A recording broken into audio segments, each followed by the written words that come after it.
107.5 FM di Johor Bahru, 100.9 FM di Kuching, 107.9 FM di Kota Kinabalu. Stesen berita bisnes anda.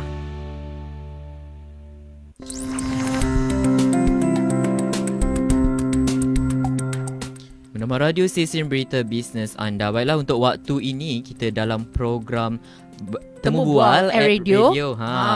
Dan kita akan bincangkan mengenai masih lagi dalam mood pasca belanjawan 2001 dengan mengikut tema kita iaitu Teguh Kita Menang Bersama. Dan hari ini kita bawakan dalam talian iaitu Puan Khadijah Iskandar yang merupakan penanggung tugas Presiden ataupun Ketua Pegawai Eksekutif Agrobank. Assalamualaikum. Waalaikumsalam warahmatullahi wabarakatuh. Apa khabar? Baik, Alhamdulillah. Puan, terima kasih sudi bersama-sama dengan kami untuk berkongsi tentang pasca belanjawan 2021 yang mana kita melihat juga secara keseluruhannya pembentangan belanjawan ini merangkumi RM236.5 bilion untuk pembelanjaan mengurus, RM69 bilion untuk pembangunan dan RM17 bilion lagi di bawah kumpulan wang COVID-19 dan RM2 bilion diperuntukkan untuk simpanan luar jangka. Jadi secara keseluruhannya sebagai Ketua Pegawai Eksekutif Agrobank, bagaimana Puan melihat pembentangan belanjawan 2021? Terima kasih kembali.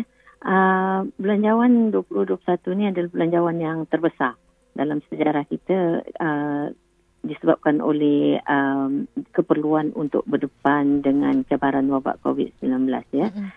Tujuan dia adalah untuk memulih dan memacu negara untuk menjadi lebih mampan dan stabil pada tahun hadapan. Peruntukan yang besar ni diperlukan untuk mengurangkan impak kesan daripada COVID-19 ni serta untuk membantu golongan yang terjejas akibat virus ini. So secara keseluruhannya belanjawan 2021 belanjawan yang merangkumi semua aspek bagi memulihkan ekonomi di samping menjadi belanjawan yang pertama untuk rancangan Malaysia ke-12. Belanjawan 2021 memberi fokus kepada 3 aspek utama: kesejahteraan rakyat, kelangsungan perniagaan dan ketahanan ekonomi. Kita juga dapat tengok kadar pengangguran di Malaysia telah pun melonjak melebihi daripada 4% ya. To be specific, as of September dia 4.6% yang melibatkan lebih kurang 745,000 orang. Bantuan kewangan, pengeluaran KWSP dan potongan cukai pendapatan diberi untuk membantu golongan yang hilang pekerjaan dan yang berpendapatan rendah. Perusahaan kecil dan sederhana dibantu melalui dana-dana khas yang berkadar rendah. Kita ada dana mikro RM 1.2 bilion dan dana SME Bank Negara bernilai RM 2.0 bilion. Dan insentif diberi juga untuk PKS beralih kepada platform digital, ya, iaitu kempen e-dagang PKS sebanyak RM 150 juta. Bagi memperkasakan usahawan wanita, peruntukan sebanyak 95 juta juga dari pembiayaan mikrokredit disediakan melalui Agrobank dan agensi lain. So ini ada sesuatu yang menarik ya untuk kaum usahawan wanita untuk membantu company-company usahawan lain. Subsidi upah juga yang telah berjalan selama 9 bulan dengan peruntukan melebihi 15 bilion untuk membantu 2.5 juta pekerja dan lebih daripada 330,000 majikan akan dilanjutkan kepada 3 bulan bagi yang merangkumi sektor pelancongan dan peruncitan. Kita juga melihat jumlah belanjawan yang diperuntukkan bagi pembangunan agak signifikan pada tahun ini, iaitu sebanyak RM69 bilion atau kenaikan 38% jika dibandingkan dengan jumlah pada tahun 2020. Kami percaya belanjawan untuk pembangunan sangat penting untuk jangka masa panjang kerana ianya akan meningkatkan kapasiti dan efisiensi ekonomi, antaranya menerusi pembangunan infrastruktur awam, terutamanya projek pengangkutan seperti MRT 3, LRT 3, Pen Borneo Highway dan lain-lain. Pembangunan infrastruktur juga mempunyai kesan pengganda kepada ekonomi atau disebut sebagai multiplier effect, serta dapat mewujudkan peluang pekerjaan bagi pelbagai sektor lain. Okey, baik Puan. Kalau kita lihat ada 7 inisiatif akan dilaksanakan kerajaan yang bernilai RM410 juta bagi memperkasakan sektor pertanian dan juga industri makanan untuk tahun hadapan. Jadi antara pembiayaan 2 program yang disediakan Agrobank ialah merangkumi sejumlah RM150 juta di bawah program pemodenan vessel serta program mekanisasi dan pembiayaan sebanyak RM60 juta untuk program pemodenan rantaian nilai makanan agro. Jadi mungkin boleh Puan kongsikan pendapat berkaitan peruntukan di bawah dua program ini. Secara keseluruhan didorong oleh Maktamat Agrobank untuk fokuskan kepada program yang bertujuan untuk menyokong komuniti yang kurang mendapat liputan dan terpinggir atau kita selalu panggil underserved ya. Agrobank menyokong inisiatif kerajaan dengan peruntukan keseluruhan yang berjumlah RM210 juta bagi kedua-dua program mampu menyediakan pembiayaan modal kerja kepada nelayan dan juga usahawan agro. Dan secara tidak langsung akan dapat membuka lebih banyak peluang pekerjaan terutamanya kepada golongan B40 dalam mendepani cabaran wabak COVID-19 ini. Bagi program pemodenan vessel dan mekanisasi tangkapan, di mana kerajaan memperuntukkan dana berjumlah 150 juta yang akan disalurkan melalui Agrobank. Mereka yang berminat boleh memohon pembiayaan ini sehingga 5 juta ringgit pada kadar 3.5% kepada nelayan zon A dan B untuk menaik taraf peralatan pukat dan bot. Peruntukan ni pastinya membantu mampu menjenamakan semula industri perikanan negara dengan penggunaan teknologi moden seperti dilakukan di negara maju supaya ia mampu menjadikan sumber kekayaan baharu negara dan seterusnya mampu menarik lebih ramai rakyat untuk kembali ke laut. Untuk pengetahuan ya, Agrobank in terms of market share, Agrobank dalam industri perikanan ni kita punya market share sebanyak 67%. Sebab kebanyakan bank-bank lain dia risk appetite dia bukannya terhadap fishery ni, tapi dekat Agrobank kita memang ini adalah fokus kita untuk membantu. Bagi program modernisasi rantaian nilai agro makanan di mana kerajaan akan memperuntukkan pembiayaan berjumlah 60 juta yang juga akan disalurkan melalui Agrobank. Mereka yang berminat boleh memohon pembiayaan sehingga 1 juta ringgit pada kadar 3.5% bagi tempoh 10 tahun kepada pengusaha pertanian untuk perolehan peralatan dan teknologi berteraskan IR 4.0. Peruntukan ini pastinya akan dapat merangsang pelaburan dalam penggunaan teknologi moden dalam industri pertanian dan pengeluaran makanan dan seiring dengan keperluan untuk memenuhi jaminan bekalan makanan di masa hadapan. Okey. Baik. Puan, kalau kita tengok sedikit lah berkaitan dengan Agrobank yang merupakan peneraju dalam pembiayaan pertanian dan perbankan berasaskan nilai di Malaysia dan juga Agrobank menyediakan solusi pembiayaan menyeluruh untuk komuniti pertanian merangkumi aktiviti huluan seperti bekalan input pengeluaran pertanian dan juga untuk aktiviti hiliran serta pemprosesan, pemasaran dan jualan produk pertanian kepada pengguna itu sendiri. Mungkin kita boleh kongsikan juga sejauh mana industri agro ini boleh membantu merancangkan ekonomi negara, Puan. Pada tahun 2019, sektor pertanian menyumbang sebanyak 7.1% daripada KDNK yang diunjurkan berkembang pada 4.7% daripada KDNK pada tahun 2021. Di samping itu, sektor pertanian juga berperanan sebagai pembekal bahan mentah kepada industri-industri hiliran atau downstream seperti industri pemprosesan makanan, industri minyak masak dan lemak sayuran dan produk berasaskan minyak sawit, industri produk berasaskan getah, industri produk kayuan dan perabot. Jadi secara totalnya, industri asas tani dianggarkan menyumbang sebanyak 43% daripada KDNK. Ini bermakna sumbangan sektor pertanian dan industri asas tani mencapai 11.4% daripada KDNK. Satu angka yang signifikan kepada ekonomi negara ya. Makanan asas adalah sangat penting untuk semua rakyat. Jadi dalam keadaan apa jua keadaan sekalipun, rakyat memerlukan makanan untuk meneruskan kelangsungan hidup. Bantuan yang kerajaan berikan kepada industri pertanian, khususnya sektor agro makanan, dilihat sangat relevan kerana ini dapat merancangkan lagi ekonomi terutamanya kepada masyarakat petani, peternak dan nelayan di luar bandar. Beberapa inisiatif di dalam belanjawan yang mampu merangsangkan ekonomi seterusnya merapatkan lagi jurang perbezaan antara masyarakat di luar bandar dan di bandar. seperti perluasan program kebun komuniti berjumlah 30 juta. Sebelum ni telah pun diperuntukkan tetapi jumlah yang tidak sampai 30 juta ya. Saya rasa dalam 10 juta. So ini ada satu peningkatan yang banyak kepada 30 juta. Pelaksanaan projek pertanian organik bernilai 50 juta. Program ladang e-satellite 10 juta.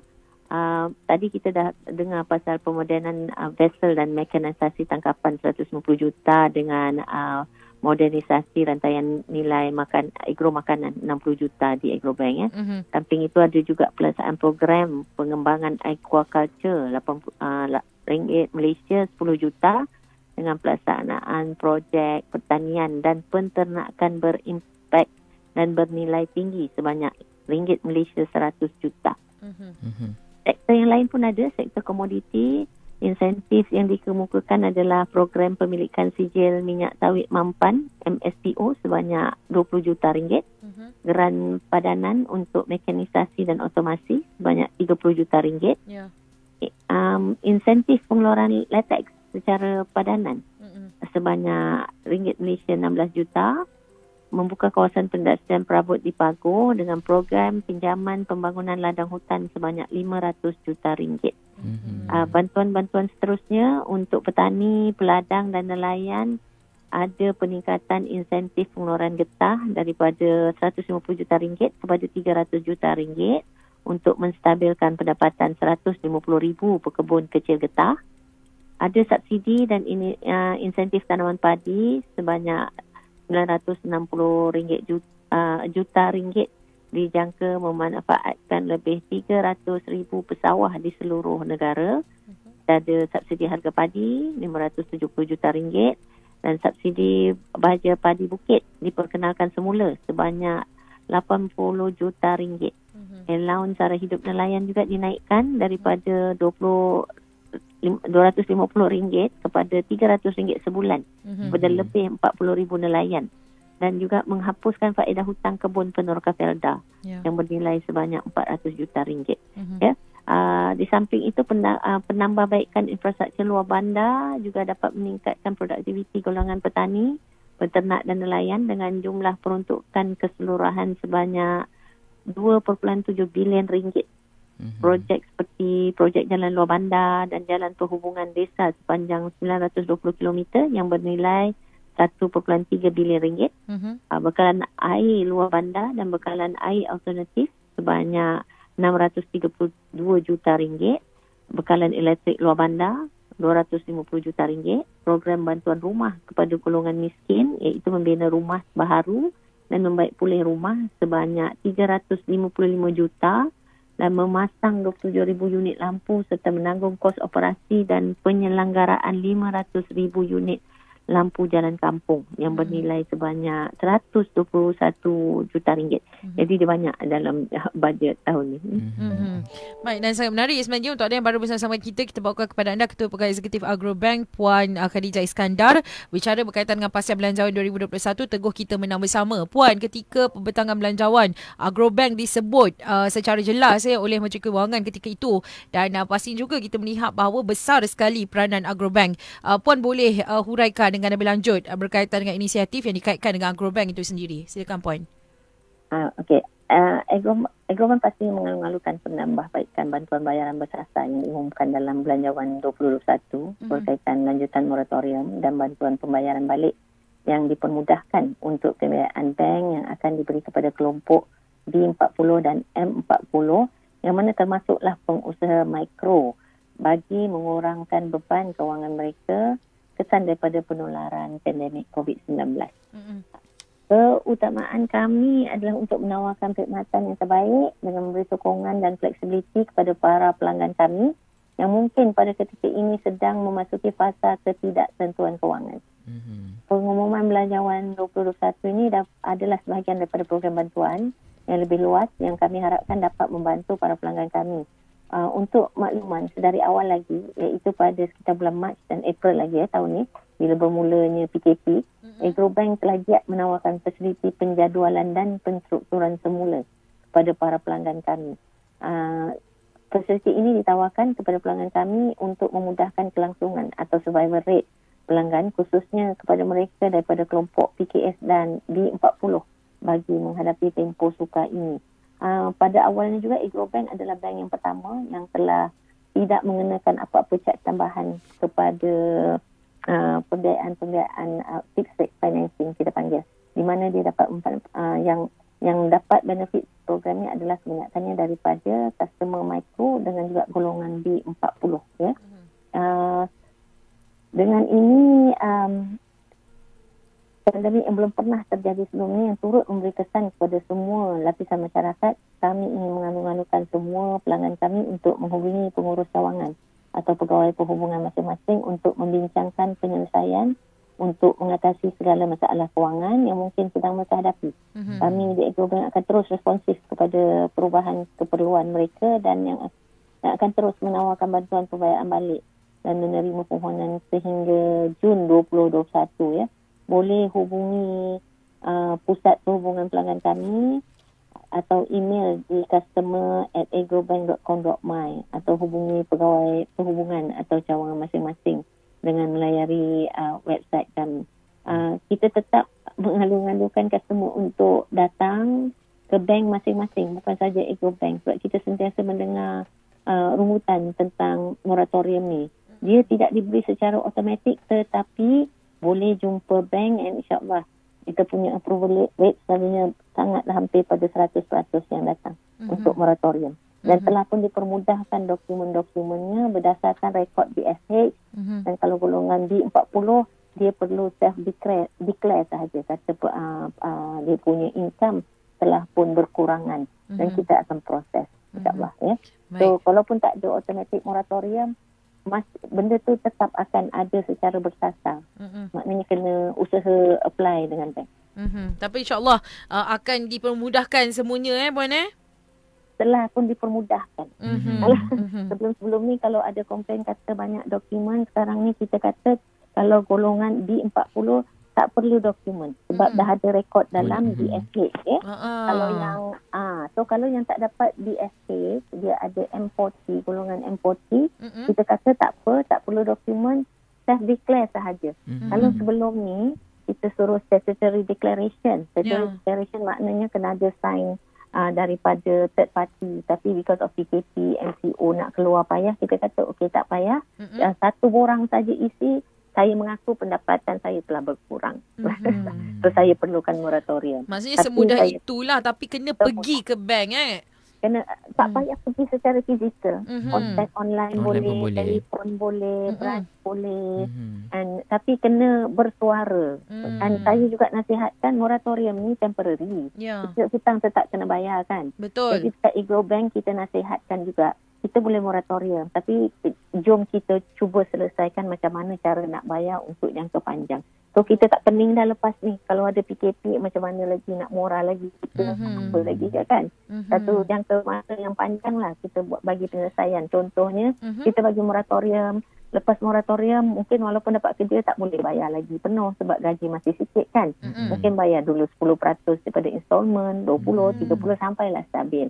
Pun boleh. Saya rasa ramai yang kat luar sana masih belum dapat clarity. Benda ni sebenarnya amatlah mudah. Okey, baik. Puan, kalau boleh kita nak sentuh sedikit lah sebab di awal tadi kita melihat kepada 95 juta ringgit bagi usahawan wanita. Jadi usahawan wanita dan juga komuniti agro. Dia macam agro wanita. Orang selalu tertanya-tanya Puan. Tapi Puan sendiri mungkin boleh kongsikan dengan pendengar-pendengar bernama radio bagaimana sebenarnya usahawan wanita dan komuniti agro ini bekerjasama ataupun dari sudut impaknya tu. Kalau kita tengok mungkin ramai yang tidak tahu. Ramai memang usahawan wanita ni adalah satu usahawan yang digemari oleh bank. Sebab usahawan wanita ni rekod pembayaran dia amatlah baik. Dia so memang bank akan ini adalah favorite of the bank lah. Di Agrobank sendiri kita ada produk kita Agronisa. Agronisa di mana microfinance kita boleh facility, kita boleh bagi serendah 1,000, ada yang 50,000 untuk mereka memulakan perniagaan berskala kecil. Dan kita juga, dia bukan sahaja yang tidak pernah bekerja ya. Bila kita kata usahawan wanita ni, kepada wanita yang hilang pekerjaan, yang ingin mencari pekerjaan lain. Kalau sebelum ni ada pekerja yang makan gaji mungkin nak mula dia pandai masak nasi lemak, nak jual nasi lemak, nak perlukan bantuan kewangan, kita boleh datang ke Agrobank ya. Sebab Agrobank memang dia ada produk khas untuk wanita.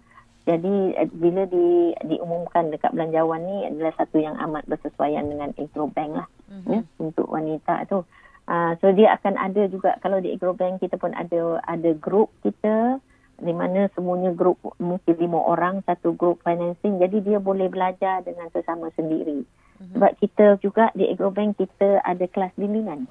Di mana kalau yang belum lagi pernah menjadi perniagaan, kita jemput orang masuk kelas bimbingan. Bila kita dah assess orang dah ready, kita boleh bagi bantuan. Ada juga yang memang dah ada perniagaan tetapi mungkin dia punya sales tu agak slow. Dan mungkin satu benda baru dia nak masuk jual online. Dia tak berapa tahu lagi. Kita bagi kelas bimbingan. Kita ada few testimoni daripada customer kita di mana selepas dia join kelas kita, sales dia mendadak. Ada yang daripada 1 juta jadi 3 juta. Ada yang 30,000 sebulan jadi 80,000. So kita bimbing dia. And kalau dibandingkan kosnya dengan kalau kita pergi yang kursus-kursus lain tu, dia kos yang sangat kecil lah dibandingkan dengan tambah nilai di atas perniagaan mereka. So itu adalah untuk wanita memang kita alu-alukan.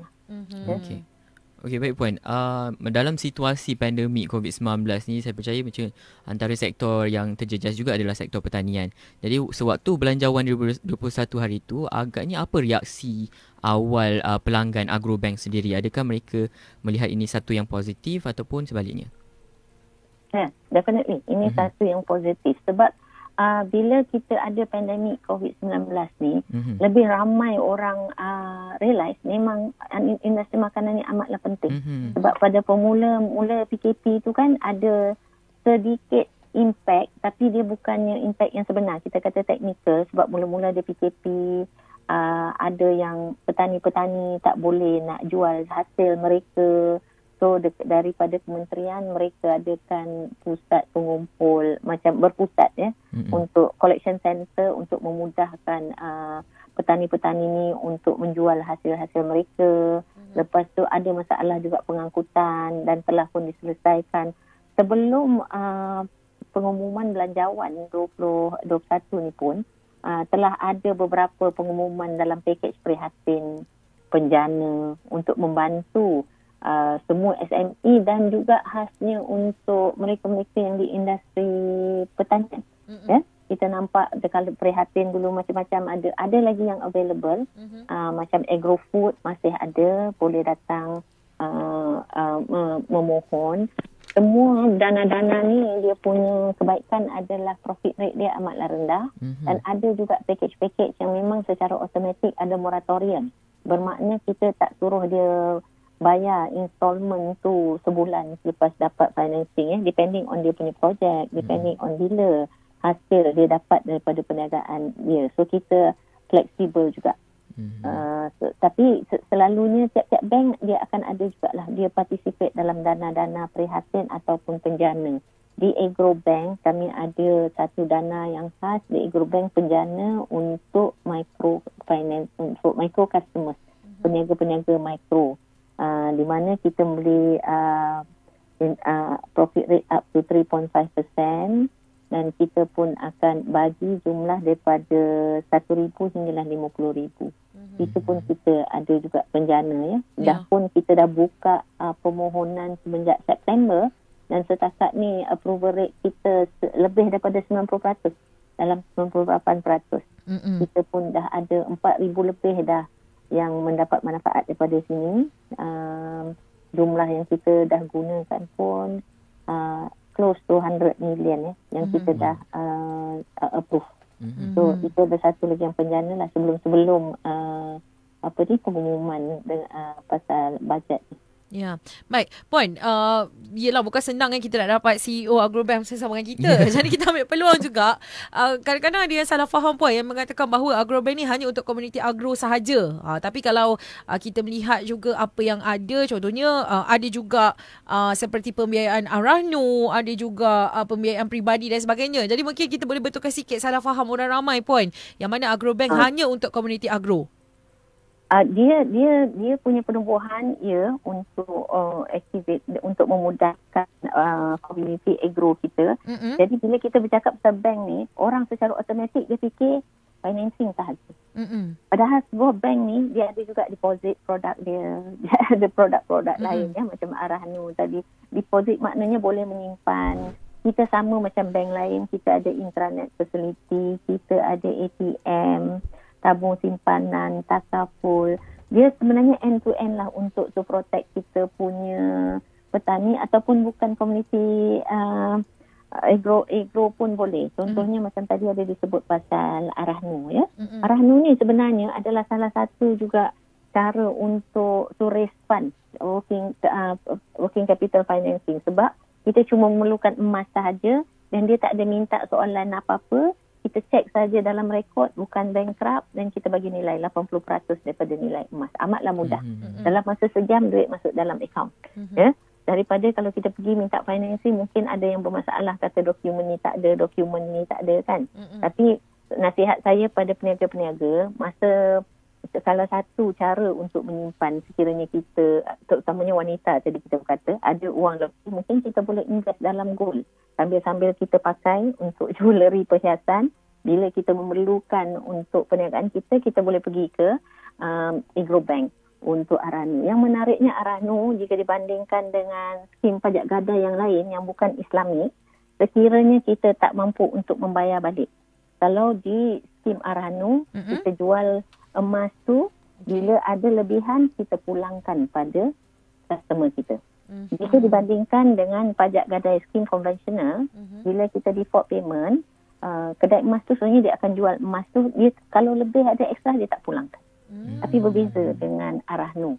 Itu adalah memang salah satu cara untuk kita nak generate fund, nak raise fund. Sebenarnya di Agro Bank, kalau kita cakap Arahnu ni, kebanyakannya adalah juga peniaga-peniaga.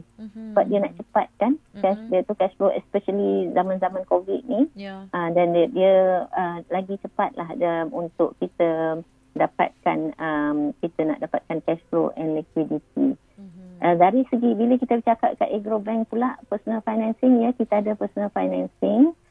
Personal financing terutamanya kita galakkan mereka untuk juga to participate dalam agriculture activities. Ada yang mungkin bekerja dengan kerajaan, dia ambil personal financing untuk isteri dia memulakan perniagaan. Kita galakkan juga. Itu adalah salah satu caranya, walaupun tidak secara langsung dengan melibatkan aktiviti pertanian, tapi dengan wife dia to support dia punya income lah. Sebab salah satu matlamat Agro Bank, perumahan Agro Bank is also to improve the well-being of the community di luar bandar. Ini adalah salah satunya. Di kawasan luar bandar, kita galakkan mereka jadi berniaga dan kita bimbing mereka secara berkumpulan. So, risikonya agak tinggi bagi sesuatu bank, sebab tu kita dipanggil DFI, Development Bank, yang mana berbeza dengan commercial bank. Kita ada role untuk membangunkan masyarakat, tetapi at the same time, kita tak bolehlah juga rugi, sebab kalau kita rugi, tak ada produk lain, kita tak boleh terus membantu. Okey. Ya, so itu balancing the two lah. Okey, baik Puan. Mungkin ramai pendengar dekat luar sana tu bila dah dalam musim PKP ni duduk kat rumah, lepas tu ada tanah pula dekat luar. Mungkin mereka nak berjinak-jinak dalam sektor pertanian ni. Mungkin Puan ada pesanan untuk mereka yang mungkin nak jadi pelanggan Agrobank, dan bagaimana agaknya nak mulakan sektor pertanian ni? Dia ada dua cara. Kalau kita nak pinjaman, boleh pergi ke Agrobank. Kita ada package penjana tadi. Untuk mereka yang ingin memulakan perniagaan, bolehlah menghubungi cawangan kita ataupun website ataupun customer service kita. Dan kalau belum pasti, masuk kelas bimbingan dulu. Kita ajar macam mana. Dan kita sebenarnya boleh connectkan dia dengan buyer. Selalunya orang menceburi pertanian ni, dia tanam cili, tanam sayur, tanam dah berbuah, dah cantik, dia dah tahu teknikal, dah ada hasil, nak buat macam mana. Itu masalah selalunya, masalah yang common lah. So bila dia dekat Agrobank, kita boleh juga bantu mereka sekiranya mereka ingin menyertai program-program Jadi mereka akan diajar cara menanam CD yang bagus, macam mana, dan kita matchkan dia pula dengan pembeli yang nak membeli secara bukan. Itu adalah salah satu program yang kita ada jugalah. So boleh menghubungi kami, boleh sertai kelas bimbingan dan boleh juga minta pembiayaan daripada Agrobank. Kita akan mulakan yang salah satu daripada dana yang boleh digunakan adalah dana penjana yang saya sebutkan tadi. Jadi kita ada allocate certain amount untuk orang yang hilang pekerjaan yang ingin melibatkan diri dalam bidang perniagaan, agriculture. Baik, sangat menarik sebenarnya apa yang ditawarkan. Jadi mungkin juga dengan kita boleh sahaja layari Agrobank punya laman sesawang untuk dapatkan maklumat lanjut, agrobank.co.my, ataupun boleh juga ke mana-mana cawangan yang terdekat untuk dapatkan maklumat lebih lanjut. Baik, terima kasih banyak-banyak kita ucapkan kepada Ketua Pegawai Eksekutif Agrobank dan juga Penanggung Tugas Presiden Puan Khadijah Iskandar bersama-sama dengan kami di Bernama Radio. Terima kasih Puan. Terima kasih Puan. Sama-sama, terima kasih jemput saya. Mungkin selepas ni boleh datang terus Puan. Lagi seronok berdepan ya. InsyaAllah. Okey. Baik, terima kasih. Itu dia tadi kita bawakan kepada anda Puan Khadijah Iskandar, Penanggung Tugas Presiden dan juga Ketua Pegawai Eksekutif Agrobank. Antara yang menarik Sabirin, bila berbicara tentang Pasca Belanjawan 2021, teguh kita bersama ni ialah tentang moratorium yang mana betul lah macam Puan kata, orang takut nak minta, takut nak pergi ataupun berdiam diri. Tapi sebenarnya mereka ada pilihan bahawa mereka boleh pergi ke mana-mana bank pun untuk mereka minta dilanjutkan moratorium. Dan juga kalau dengar tadi dia macam ada persetujuan semula juga bagaimana nak bayar hutang yang kita dah buat. Jadi peluang juga Dan antara klarifikasi daripada Puan Khadijah tadi, ramai sebenarnya pelanggan yang mengatakan dan mendapat rungutan banyak sangat dokumen yang kena bawa. Sebenarnya semua dokumen itu sudah berada di dalam sistem dan tak banyak sebenarnya, proses itu mudah dan boleh juga dibuat secara online. Betul. Dia tidaklah seteruk dan sepayah yang disangkakan sebelum ini. Okey, baik, jadi anda boleh saja ke mana-mana bank yang anda menjadi pelanggan untuk anda dapatkan maklumat lebih lanjut sebenarnya tentang moratorium bersasar dan juga tentang bagaimana untuk kita memanfaatkan